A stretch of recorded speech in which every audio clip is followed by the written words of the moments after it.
बहुत समय पहले पहाड़ों के बीच एक शांत और प्यारा गांव था। उस गांव में रात को हवा भी धीरे चलती थी और तारे ऐसे लगते थे जैसे कहानी सुन रहे हों।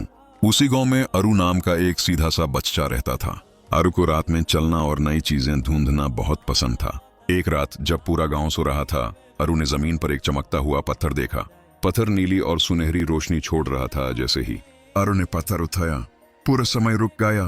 पंछी हवा में जम गए, नदी का पानी हवा में रुक गया, गांव बिल्कुल खामोश हो गया। अरु डर गया और बोला, ये क्या जादू है? ताब पत्थर से एक नरम और प्यारी आवाज आई, डरो मत अरु, तुम अच्छे दिल वाले हो इसलिए मुझे उठा पाए। अरु हैरान होकर बोला, तुम कौन हो? पैदर बोला, मैं समय पैदर हूं, मैं टैब जागता हूं जब गांव को मेरी जरूरत होती है। फिर पत्थर बोला, गांव की जादुई घड़ी टूट रही है, अगर वो ठीक नहीं हुई तो दिन कभी रात बन जाएगा और रात कभी दिन। अरु ने हिम्मत करके कहा, मैं मदद करूंगा। पत्थर ने रोशनी छोड़ी और अरु को पुराने क्लॉक टावर तक ले गया।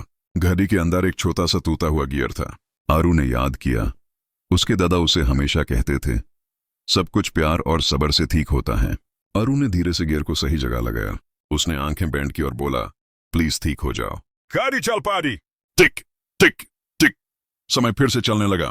पंछी उड़ने लगा, नदी बहने लगी, गांव फिर से जिंदा हो गया। पत्थर धीरे से चमका और बोला, अरु याद रखना, जादू चीजों में नहीं, अच्छे दिल में होता है। इतना कहकर पत्थर एक चमकते तारे में बदल गया और आसमान में उड़ गया। अरु मुस्कुराया। उस रात के बाद गांव और भी ज्यादा खुश रहने लगा। और अरु, वो समझ गया कि सच्चाई, हिम्मत और दया सबसे बड़ा जादू होता है। अच्छा दिल हो तो हर मुश्किल का हल मिल जाता है।